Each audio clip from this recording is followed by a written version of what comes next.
Pra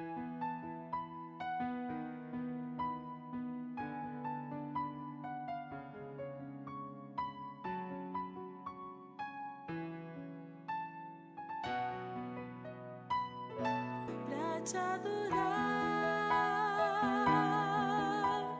foi que eu nasci. Quero viver para te servir. Usa minha vida como instrumento de louvor pra te honrar e demonstrar o meu amor por ti.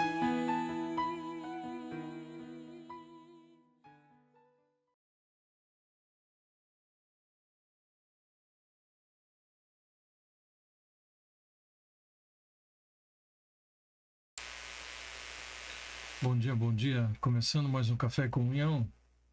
Hoje a nossa leitura e reflexão em Provérbios capítulo 22. Provérbios capítulo 22.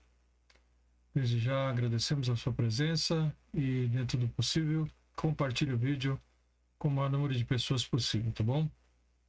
Vamos continuar então falando sobre a sabedoria. O livro de Provérbios é um livro sapiensal, é dedicado à sabedoria, e desde o princípio nós lembramos, né, nós conversamos sobre o fato de que o desejo de Salomão era justamente diminuir o número de tolos e aumentar o número de sábios. Então vamos ver se nós conseguimos, né, com a nossa vida e também com o nosso exemplo, o mesmo intuito, né, o mesmo desejo que Salomão tinha de conquistar pessoas, né, para que venham para o lado da sabedoria e deixem o lado da tolice, tá bom? E isso é importante que primeiro aconteça conosco, né, para que depois nós possamos ver então isso sendo também uma realidade na vida de outras pessoas. Não adianta nada nós queremos que outros sejam sábios se nós mesmos não estamos vivendo, né, trilhando esse caminho da sabedoria, tá bom? Então vamos aprender, vamos nos dedicar e assim contribuir para que outros também possam trilhar o mesmo caminho, tá? Provérbios 22 nos ensina a valorizar uma boa reputação, a ser humilde e reconhecer as nossas limitações, trabalhar duro e de forma aplicada, ser pai com sabedoria e disciplina, ser generoso e ajudar os necessitados. A sabedoria aqui nos encoraja a buscar viver uma vida que agrade a Deus e a buscar excelência em tudo aquilo que nós fazemos. Guarde isso, buscar excelência em tudo o que nós fazemos.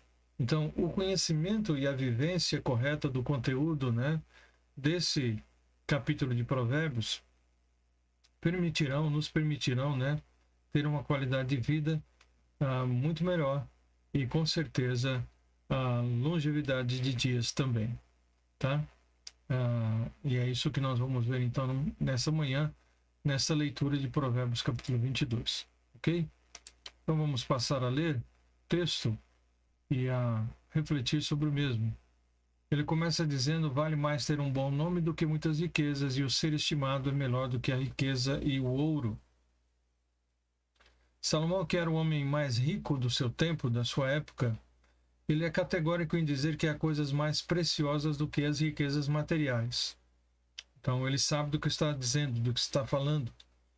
A riqueza com certeza é uma bênção quando ela vem como fruto do trabalho e da expressão da generosidade divina, né? Generosidade de Deus para com a nossa vida, nos concedendo aquilo que nós almejamos. Mas perder o nome e a estima para ganhar dinheiro é tolice, pois o bom nome e a estima, diz aqui, valem mais do que muitas riquezas, tá? Mais do que a riqueza e mais do que o ouro, diz aqui Salomão. Versículo 2: o rico e o pobre se encontram, a todos o Senhor os fez. Então a grande questão é por que Deus, na sua sabedoria, fez o rico e de igual forma o pobre. Podemos pensar da seguinte maneira: o propósito de Deus aqui diante do mistério do pobre, né? o rico exerça um ministério de misericórdia. O rico é bem-aventurado quando ele socorre o aflito, pois mais bem-aventurado é coisa dar do que receber, diz a palavra. Então, o pobre, ao receber a ajuda do rico, glorifica a Deus por sua vida e pelo socorro que ele recebeu. Assim, ambos, tanto o rico quanto o pobre, exaltam a Deus por sua generosa providência. O rico ajudando o pobre e o pobre sendo ajudado, né, e tendo a sua vida abençoada. Ok? Então, ambos glorificam a Deus. Ambos são dirigidos pela vontade de Deus. O prudente prevê o mal e esconde-se, mas os simples passam e acabam pagando.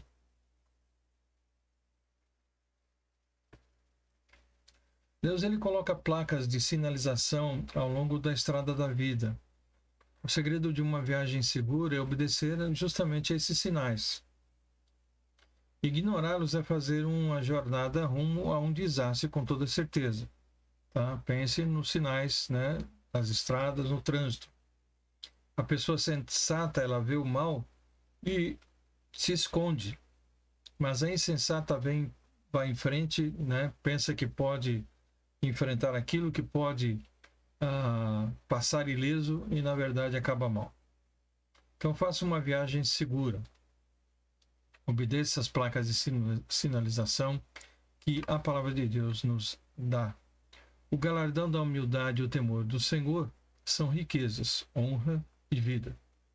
São riquezas, honra e vida. Então, a humildade e o temor ao Senhor são duas faces da mesma moeda. É impossível ser humilde sem temer a Deus, como também é impossível temer a Deus sem ser humilde.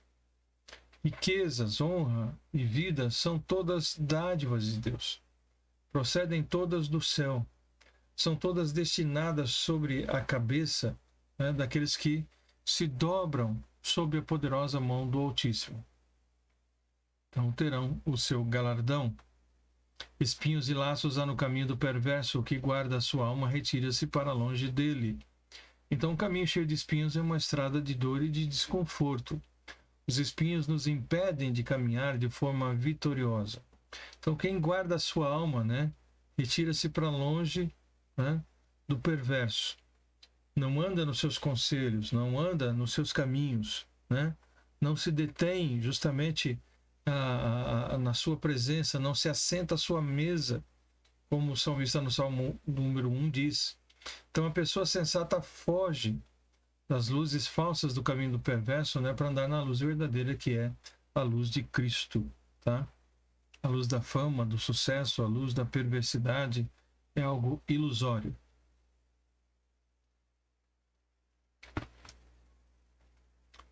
Versículo 6. Educa a criança no caminho que deve andar e até quando envelhecer não se desviará dele. Competem aos pais o ensino e a formação do caráter dos filhos. Isso é competência dos pais. Não é de nenhum educador, de nenhuma escola, de nenhuma instituição. É responsabilidade dos pais. E como desenvolver esse processo? Ensinar no caminho significa caminhar junto dos filhos. Ser exemplo para eles, servindo-lhes de modelo. Então não dá para dizer para eles fazerem algo que você não faz.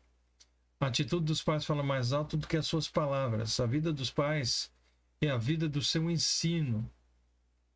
Os filhos não podem escutar a voz dos pais se a vida deles provoca ou reprova aquilo, né, que eles estão ensinando.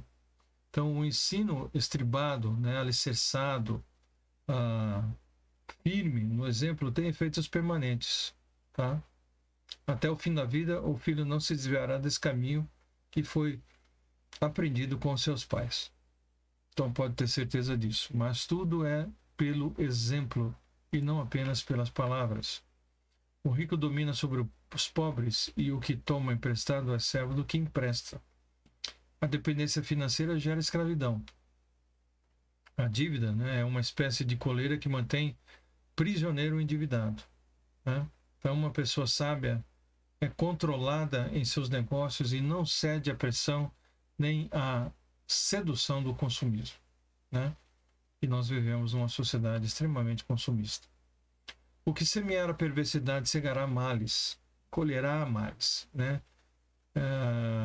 Vai semear esses males e vai colher esses males. E com a vara da sua própria indignação será extinto.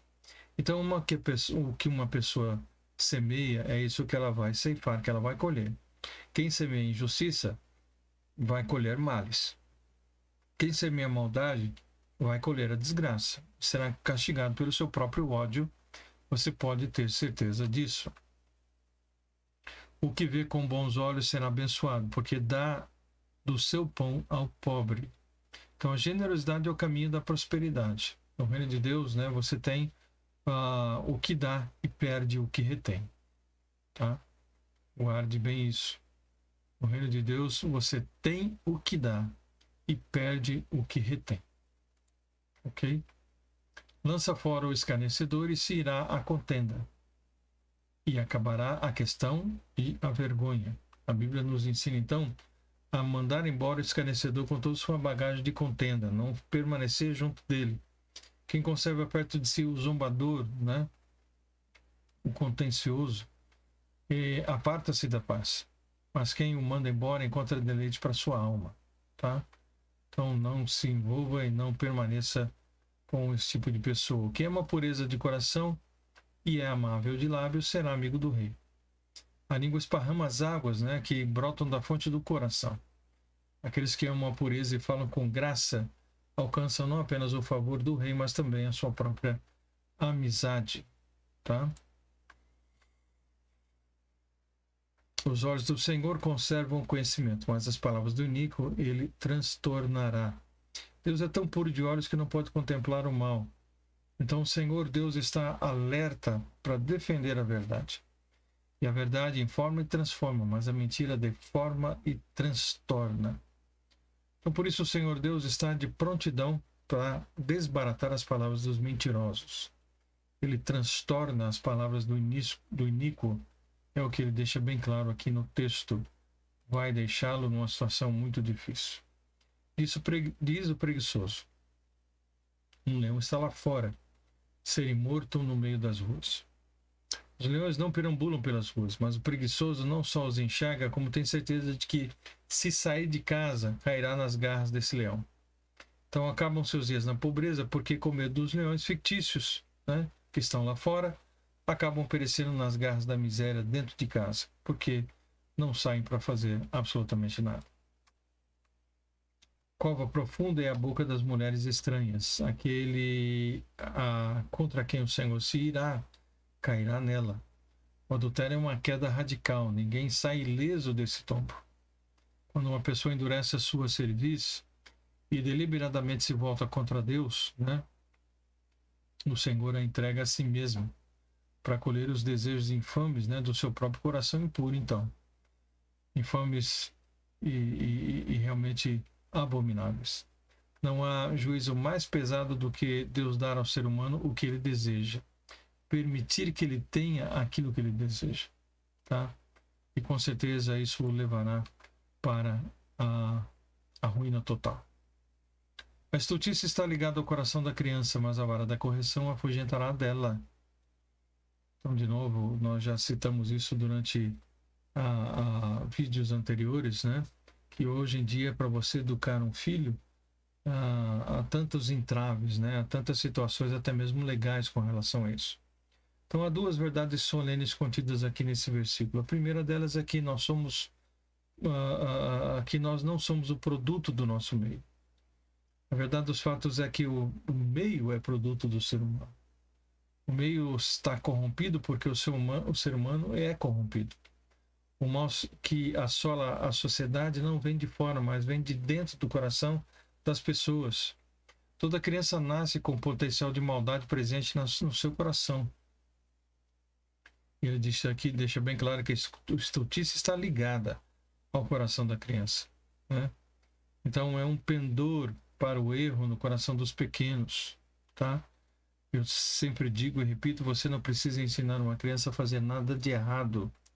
ela já nasce sabendo. Agora você precisa ensiná-la a fazer o que é certo. E a segunda verdade desse texto, né, ensina que os pais devem disciplinar os filhos na infância para dobrar esse impulso do mal que muitas vezes está na vida deles. Então, a vara da disciplina não equivale a nenhum tipo de espancamento. Nunca a palavra de Deus deu autorização para isso. Não tem a ver com humilhar a criança, achatando sua autoestima. Muito menos significa agredi-la na sua integridade física ou emocional. Tá? A vara da disciplina é o exercício responsável do amor. Quem ama a disciplina. A falta de disciplina produz uma geração rebelde. A disciplina treina uma geração reverente e íntegra. Sem disciplina, as crianças passam a chantagear os pais. Com a disciplina, os pais passam a esculpir valores eternos na vida dos seus filhos. O que você tem feito? Né? Como você tem agido com relação aos seus filhos? Qual é o tipo de educação que você tem dado a eles? O que oprime ao pobre para se engrandecer a si mesmo, ou o que dá ao rico, certamente empobrecerá. Oprimir o pobre para saquear os seus poucos bens, né, a fim de ajuntar os tesouros da iniquidade, é com certeza provocar a ira de Deus. Tá? Deus não ficará parado em meio a essa situação. Inclina o teu ouvido e ouve as palavras dos sábios, e aplica o teu coração ao meu conhecimento, porque te será agradável se as palavras do teu íntimo se aplicares todas elas aos teus lábios. Né? Então não basta ser mero ouvinte, precisamos ser praticantes da palavra. E o resultado desse esforço para ouvir, entender e praticar, né, e ensinar a palavra é que vai produzir em nós imensa alegria, né, e bênção em servir ao nosso Deus. Para que a tua confiança esteja no Senhor, faço-te sabê-las hoje a ti mesmo. Né? Porventura não te escrevi excelentes coisas acerca de todo conselho e conhecimento, para fazer-te saber a certeza das palavras da verdade, e assim possas responder palavras de verdade aos que te consultarem. Então, a instrução é o fundamento da fé, pois a fé vem pelo ouvir e ouvir a palavra de Deus. Nós não podemos confiar em Deus se não o conhecemos. Tá? Não podemos pôr nele a nossa confiança se nós não fomos instruídos na verdade. E a palavra de Deus é verdade. A palavra de Deus está cheia de conselhos e de conhecimento que vão nos ajudar a viver uma vida digna diante do Senhor e diante dos homens. Não roubes ao pobre porque é pobre, nem atropeles na porta o aflito, porque o Senhor defenderá a sua causa em juízo, e aos que os roubam lhes tirará a vida. Então Deus repudia a opressão e a injustiça.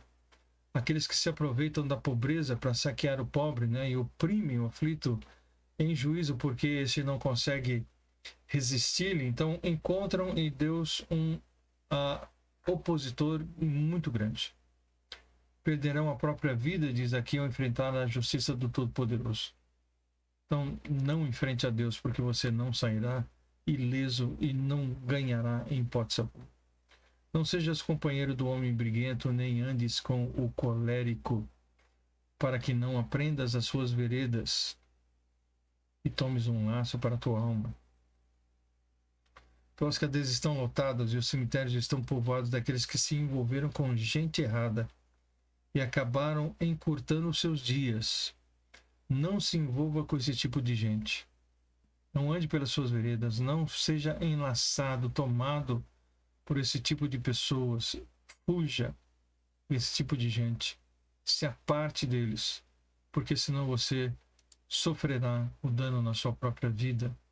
Não esteja entre os que se comprometem e entre os que ficam por fiadores de dívidas, pois se não tens com o que pagar, deixarias que te tirassem até a tua cama de debaixo de ti?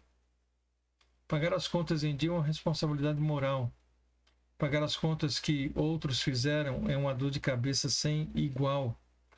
Cuide dos seus próprios negócios, e já foi dito isso por diversas vezes. Se você for fiador de alguém, bastante cuidado, conheça muito bem essa pessoa.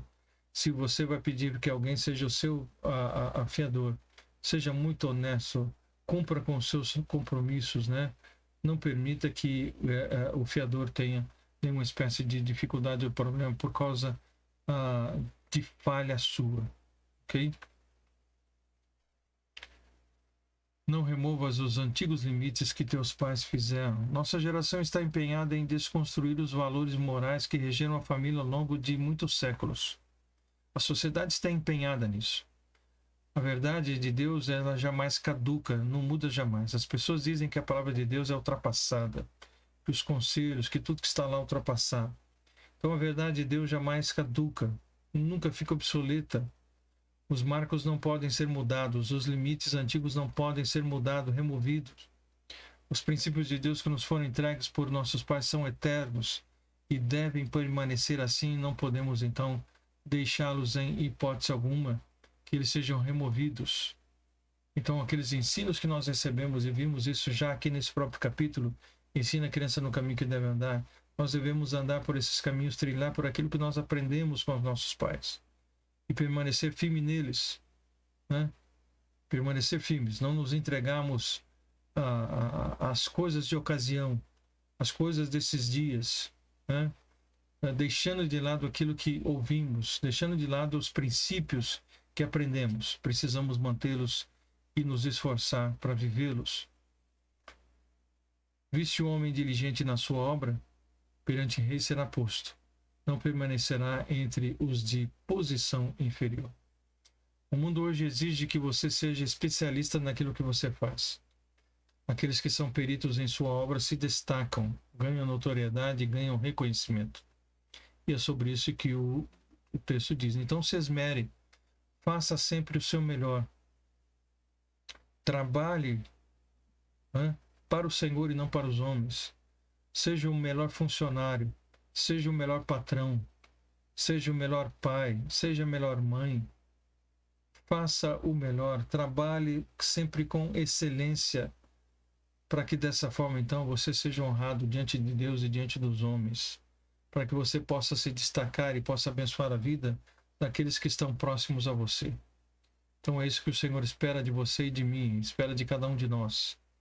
Então, os conselhos que temos aqui nesse dia, que realmente nós possamos tomá-los para nós e busquemos vivê-los, não sendo apenas ouvintes, mas praticantes dessa palavra, para que dessa forma nós possamos abençoar a geração na qual nós estamos vivendo. Porque se não, assim não agimos, as próximas gerações serão muito mais distantes do Senhor do que essa geração que nós já estamos vendo. E é esse o intuito de Satanás, que os jovens, que as gerações, elas se distanciem cada vez mais da verdade de Deus, da palavra de Deus. E dessa forma a sociedade vai se dissolver, dessa forma a sociedade vai cair num caos tremendo.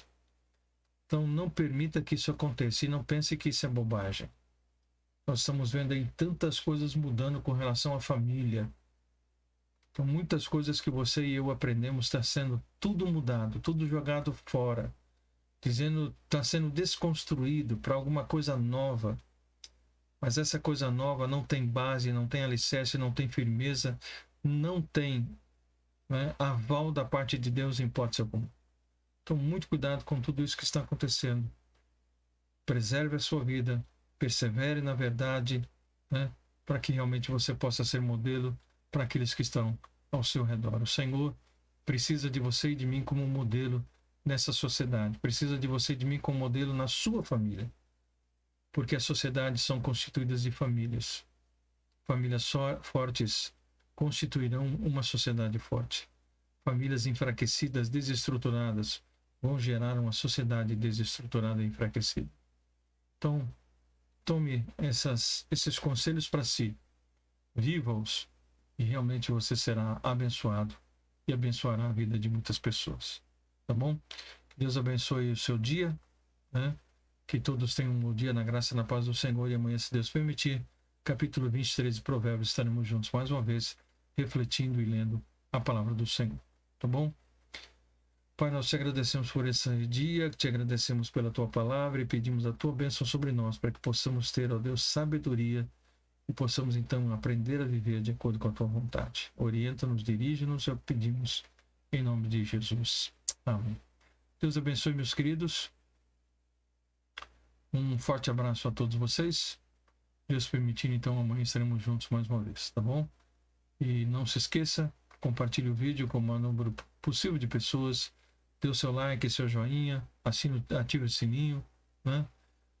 Se inscreva se não é inscrito, então incentive outros e vamos procurar aí cooperar, contribuir para que tenhamos um número maior, né, de participantes, de pessoas nos ouvindo, né, agora ou em outro horário, porque fica gravado, mas que esse número de pessoas inscritos possa aumentar, né, porque assim teremos também uma maneira de saber o quanto essa palavra tem então alcançado, né, atingido os corações das pessoas, tá bom?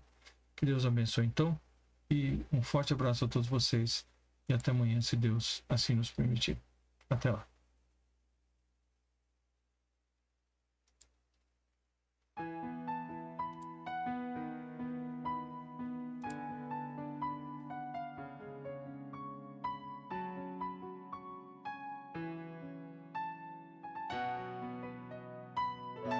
Pra te adorar.